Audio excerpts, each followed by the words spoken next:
ये income tax exemption नहीं है।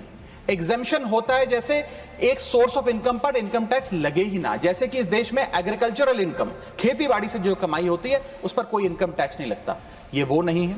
ये टैक्स डिडक्शन भी नहीं है। टैक्स डिडक्शन होता है कि फर्ज करिए आपने साल में 15 लाख रुपए कमाए, इनकम टैक्स डिडक्शन आपको 12 लाख रुपए की मिली, तो 15 घटा 12 3 लाख पर आपको इनकम टैक्स देना पड़ेगा। ये टैक्स डिडक्शन भी नहीं है, ये टैक्स रिबेट है। यानी कि 12 लाख तक अगर आपने पैसा कमाया साल में तो आपको इनकम टैक्स नहीं देना, लेकिन जैसे ही 12 लाख से ज्यादा, फर्ज करिए आपने 12 लाख 1,000 रुपए कमाया, तो पूरे 12 लाख 1,000 पे आपके स्लैब अनुसार आपसे इनकम टैक्स वसूला जाएगा। और दूसरी चीज, कैपिटल गेन्स पे, यानी कि अगर आप अपने कोई मकान बेचते हैं, सोना बेचते हैं, इक्विटीज बेचते हैं, शेयर्स बेचते हैं, उस पर जो कैपिटल गेन पे, मुनाफे पे लगता है टैक्स, वो इस 12 लाख की सीमा में नहीं आएगा, उस पे आपको अतिरिक्त टैक्स देना पड़ेगा। मैं आपको बताना चाहता हूं और इस सदन में भविष्यवाणी करता हूं सर, कि इस टैक्स रियायत से इस देश की कंजम्पशन नहीं बढ़ने वाली। भारत के मिडिल क्लास परिवार आज रोजमर्रा के जीवन के लिए, अपने डेली एक्सपेंसेस के लिए लोन लेने पर मजबूर हो गए। मिडिल क्लास आज सरकार को वो गाना सुनाना चाहता है कि सारी उम्र हम मर मर के जी लिए, एक पल तो अब हमें जीने दो। सर, इस बजट को सरकार ने मिडिल क्लास का बजट कहकर बताया और कहा कि ये मिडिल क्लास की सारी समस्याओं का हल है इस बजट में। तो सबसे पहले सर मैं मिडिल क्लास की चर्चा करना चाहूंगा, उसके बाद अपने भाषण के अन्य भागों पे जाता जाऊंगा। सर, पहली बात तो यह है कि सरकारें मिडिल क्लास को एक आत्मा रहित कंकाल समझती हैं, जिसकी हड्डियों पे चढ़ के $5 ट्रिलियन इकोनॉमी बनाना चाहती हैं। सर, इस देश का मिडिल क्लास कमर तोड़ मेहनत करता है, लेकिन इस मेहनत के बावजूद मिडिल क्लास गरीब हो रहा है, अमीर नहीं हो रहा। गरीबों के लिए तो अक्सर सब्सिडीज और स्कीम्स लाई जाती हैं, जो कि लानी भी चाहिए। अमीरों के लिए production linked incentives, rebate, tax incentives, न जाने क्या क्या लाया जाता है, लेकिन इस देश के मिडिल क्लास को कुछ हासिल नहीं होता। ऐसा लगता है कि सरकारें समझती हैं कि देश के मिडिल क्लास के ना सपने हैं ना अरमान है, लेकिन वो सोने का अंडा देने वाली वो मुर्गी है जिसकी गर्दन जब चाहे मरोड़ के टैक्स वसूल लिया जाए। इसी के चलते सर मैं कहना चाहता हूं कि इस देश में मांग यानी कि डिमांड इसलिए गिर रही है क्योंकि इस देश का मिडिल क्लास सिकुड़ रहा है। तमाम आंकड़े एफएमसीजी सेक्टर से लेके गाड़ी बेचने वाले कंपनियों के सेल्स के आप उठाकर देखेंगे तो वो आपको यही बताएंगे कि इस देश का मिडिल क्लास खर्च नहीं कर रहा, और खर्च इसलिए नहीं कर रहा क्योंकि उसकी जेब में आमदनी ही नहीं है। मिडिल क्लास खाली सेंसस के लिए नहीं है सर, उसके भी अपने अरमान हैं, उसके अपने सपने हैं। 1989 में यूनाइटेड स्टेट्स ऑफ अमेरिका में एक पिक्चर बनी थी जिसका नाम था Honey I shrunk the kids. मुझे लगता है भारत देश में वर्ष 2025 में पिक्चर बननी चाहिए, honey I shrunk India's middle class. Sir, मैं आपको साफ तौर पे बताना चाहता हूं कि मिडिल क्लास टैक्स उससे वसूला जाता है जैसे उससे किसी अधिकार से हम टैक्स ले रहे हैं और सुविधा उसको एहसान मुताबिक दी जाती है। सर, नेस्ले इंडिया के अभी आंकड़े आए जो इस देश की सबसे बड़ी एफएमसीजी कंपनियों में आता है।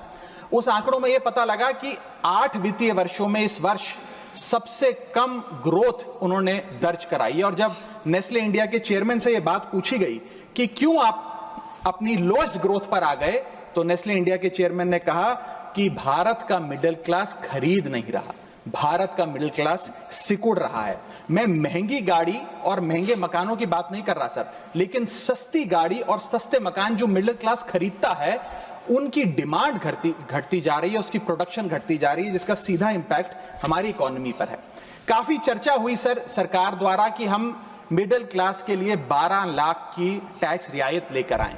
मैं सर बतौर चार्टर्ड अकाउंटेंट ये बताना चाहता हूं कि ना ही ये टैक्स एग्जेम्पशन है, ना ही ये टैक्स डिडक्शन है, ये एकमात्र टैक्स रिबेट है। इस रिबेट का स्वागत हम सब करते हैं, हम सबको खुशी हुई, लेकिन मैं आपको इन तीनों में फर्क बताना चाहता हूं और ये दिखाना चाहता हूं कि कैसे चोर दरवाजे से इंडियन मिडिल क्लास से अभी भी इनकम टैक्स वसूला जा रहा है। पहली चीज सर, ये इनकम टैक्स एग्जेम्पशन नहीं है। एग्जेम्पशन होता है जैसे एक सोर्स ऑफ इनकम पर इनकम टैक्स लगे ही ना, जैसे कि इस देश में एग्रीकल्चरल इनकम, खेती बाड़ी से जो कमाई होती है उस पर कोई इनकम टैक्स नहीं लगता, ये वो नहीं है। ये टैक्स डिडक्शन भी नहीं है। टैक्स डिडक्शन होता है कि फर्ज करिए आपने साल में 15 लाख रुपए कमाए, इनकम टैक्स डिडक्शन आपको 12 लाख रुपए की मिली, तो 15 घटा 12 3 लाख पर आपको इनकम टैक्स देना पड़ेगा। ये टैक्स डिडक्शन भी नहीं है, ये टैक्स रिबेट है।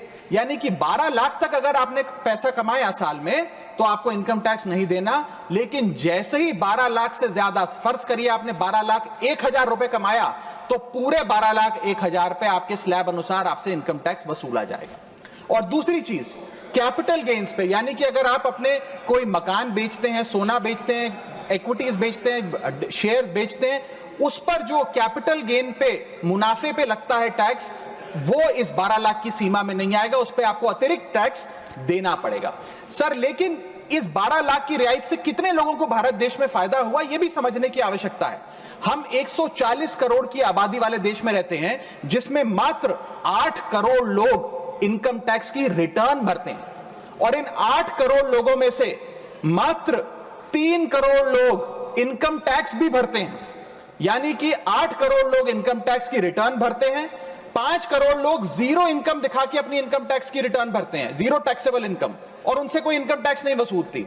लेकिन जो बाकी 3 करोड़ बचे, मात्र वो ही इनकम टैक्स भरते हैं। तो किन लोगों का फायदा हो रहा है, यह भी समझने की आवश्यकता है। और इसका मुकाबला आप करिए सर, सीएमआई का डेटा बताता है कि इस देश में कंजम्पशन के आधार पे 43 करोड़ इंडियन, 43 करोड़ भारतीय भारत की मिडिल क्लास में आते हैं। 43 करोड़ में से मात्र 2 से 3 करोड़ लोगों को ही इसका फायदा होने जा रहा है। उसका हम स्वागत करते हैं, लेकिन बाकियों के लिए क्या? वित्त मंत्री जी ने यह फैसला जब सुनाया तो कहा कि इससे भारत की कंजम्पशन बढ़ेगी, खपत बढ़ेगी, और इकोनॉमी का चक्का, इकोनॉमी का पहिया चलने लग जाएगा। मैं आपको बताना चाहता हूं और इस सदन में भविष्यवाणी करता हूं सर, कि इस टैक्स रियायत से इस देश की कंजम्पशन नहीं बढ़ने वाली। अगर आप वास्तव में इस देश की खपत यानी कि कंजम्पशन बढ़ाना चाहते हैं, तो आपको इनकम टैक्स के साथ साथ जीएसटी नाम का टैक्स कम करना पड़ेगा, क्योंकि जीएसटी वो टैक्स है जो इस देश का अमीर से अमीर आदमी और गरीब से गरीब आदमी भी देता है। जब गरीब आदमी अपने घर में चूल्हा जलाने के लिए माचिस खरीदता है तो उस पर भी जीएसटी देता है, और अमीर आदमी जब सफर करने के लिए मर्सिडीज और बीएमडब्ल्यू खरीदता है उस पर भी जीएसटी देता है। जीएसटी वो लोग भी देते हैं जो इनकम टैक्स नहीं भरते, जीएसटी वो लोग भी देते हैं जिनको सरकार, उन 80 करोड़ भारतीयों को जिनको फ्री राशन देती है, जीएसटी उनसे भी वसूला जाता है। तो सही मायने में अगर आप भारत में खपत यानी कि कंजम्पशन को बढ़ाना चाहते हैं, इकोनॉमी रिवाइव करना चाहते हैं, तो आपको जीएसटी कम करना पड़ेगा और जीएसटी स्ट्रीमलाइन करना पड़ेगा। सर, मिडिल क्लास इस देश का सबसे देशभक्त क्लास है, जो सबसे ज्यादा टैक्स देता है।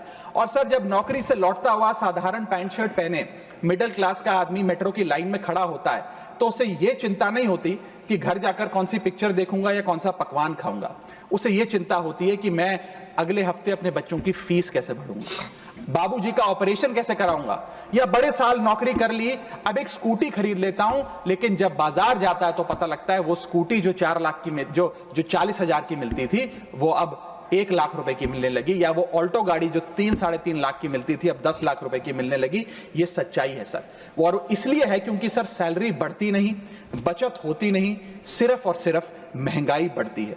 और सर, मैं ये भी आपको बताना चाहूंगा, रिपोर्ट्स बताती है, इकोनॉमिक सर्वे ऑफ इंडिया बताता है कि सैलरी औसतन मात्र 3% बढ़ी है पिछले वित्तीय वर्ष में, जबकि food inflation 10%, health care inflation 15%, और कंज्यूमर प्राइस इन्फ्लेशन और न जाने कितनी इन्फ्लेशन तो इनसे कहीं ज्यादा ऊपर आंकड़ों पर आज मंडरा रही है, लेकिन उसके मुकाबले सैलरी मात्र 3% बढ़ी।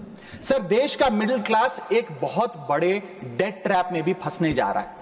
मैं ये भी भविष्यवाणी आज करना चाहूंगा, क्योंकि भारत का household debt to GDP ratio आज 40% पे खड़ा हो गया। सरल भाषा में बताऊं तो भारत के मिडिल क्लास परिवार आज रोजमर्रा के जीवन के लिए, अपने डेली एक्सपेंसेस के लिए लोन लेने पर मजबूर हो गए हैं, चाहे वो पर्सनल लोन हो, चाहे वो क्रेडिट कार्ड के जरिए हो, या चाहे वो अन्य प्रकार से फाइनेंशियल इंस्टीट्यूशन से ब्याज पर पैसा लेना हो। यानी कि जो सैलरी 1 तारीख को आती है, वो पहले ही आपके रोजमर्रा के जीवन में जो आपने खर्चा करने के लिए ब्याज पर पैसा लिया हुआ है, उसके भुगतान में लग जाती है, और इंडिया का मिडिल क्लास एक डेट ट्रैप में फंसता जा रहा है। ये लोन कोई मकान बनाने के लिए या दफ्तर खरीदने के लिए या एसेट क्रिएशन के लिए नहीं है, ये day to day expenses meet करने के लिए, जो भारत के मिडिल क्लास को एक डेट ट्रैप में खड़ा करता जा रहा है। सर, सैलरी तो 7 तारीख को आती है महीने की, लेकिन 1 तारीख को मकान मालिक आ जाता है दरवाजे पे दरवाजा खटखटाने की किराया दो। और सारी उम्र काम करने के बाद एक मिडिल क्लास का आदमी सोचता है कि अंत में रिटायरमेंट के समय एक छोटा सा अपना मकान, जमीन खरीद के मकान बनाऊंगा।